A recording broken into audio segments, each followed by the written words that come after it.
This rushing water is the Indus River. The year is 1221, and standing right on its banks, looking across a formidable natural border, is the most terrifying conqueror in human history, Genghis Khan. Just across this water lies India. At the time, it was known globally as the Golden Bird, a region overflowing with agricultural and material wealth. For any invading army, this was the ultimate prize. But he doesn't cross it. Instead, he turns his massive, undefeated army around and marches completely away from the subcontinent. To make sense of this, we have to look past the standard objectives of ancient empires. While we expect conquerors to chase gold or territory, Khan's campaigns often required a specific catalyst, a perceived insult or a broken promise. To figure out why he walked away from unimaginable riches, we have to look closely at the traumatic childhood that hardwired his psychology. When a person is wronged, seeking revenge activates the reward centers of the brain. It delivers a rush of pleasurable feelings, while flooding the body with stress hormones like adrenaline and cortisol. This photograph shows the harsh, rolling hills of the Mongolian steppe. In 1162, a boy named Temujin was born into this unforgiving landscape. His early life was defined by extreme violence. When he was just a child, a rival clan assassinated his father. Immediately after, his own clan exiled him and his family, leaving them to survive on their own in the wilderness. He survived, eventually marrying a woman named Borte. But the violence followed him. Another rival tribe raided his camp and kidnapped her, leaving a young Temujin entirely powerless to stop them. These early losses forced Temujin to adopt a code where the only reliable security was total retribution. His subsequent wars moved to answer a grievance rather than to simply expand a map. Temujin secured his first major victory by acting on that need for revenge. He teamed up with his childhood blood brother, Jamuka, launched a violent night raid on the rival tribe, and successfully rescued his wife. But success quickly bred division. The two leaders disagreed on how an army should be run and how soldiers should be treated. That ideological split escalated into a full-blown civil war. Temujin offered a radically egalitarian leadership style. He rewarded loyalty and merit over noble birth, treating common soldiers as equals. Watching this, Jamuka's own men began to abandon their ranks and defect to Temujin's camp. This traditional portrait shows the man Temujin eventually became.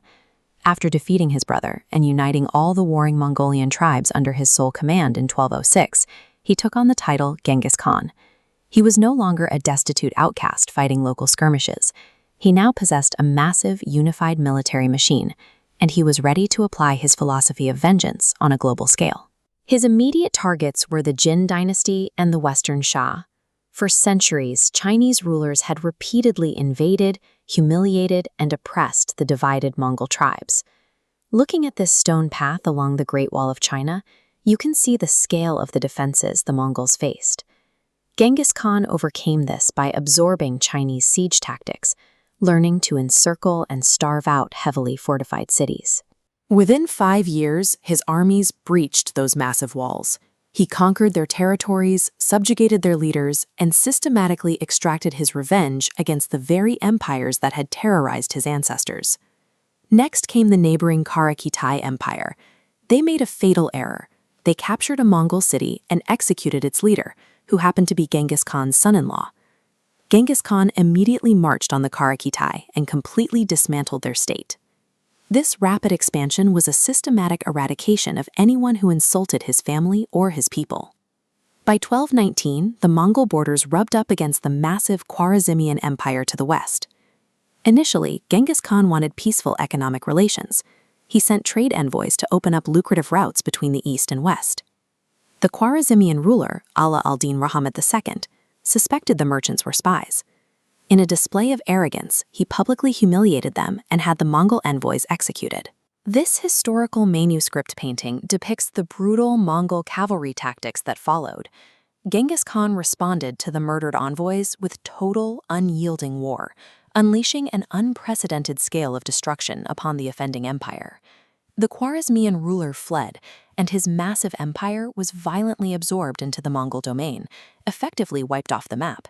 This reveals the absolute core rule of his empire. He operated as a reactive force. Without a direct betrayal or a personal insult acting as a trigger, his armies remained docked. Which brings us right back to 1221, standing on the banks of the Indus River. Genghis Khan is pursuing Jalal al-Din, the fleeing prince of the destroyed Khwarezmian Empire.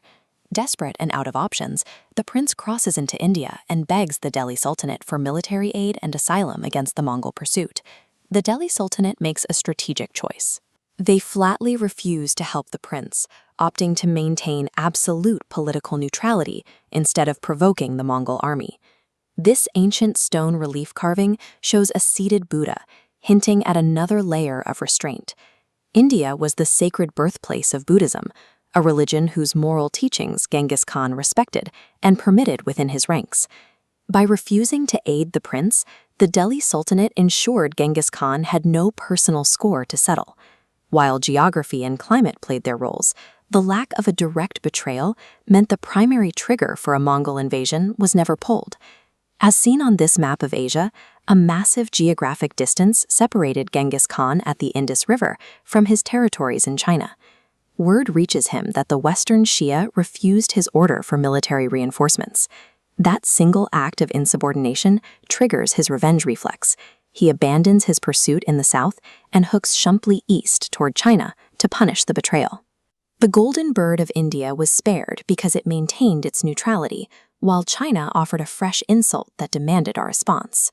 The Mongol Empire grew wherever a betrayal or an insult occurred, creating a territory defined by Genghis Khan's personal vendettas.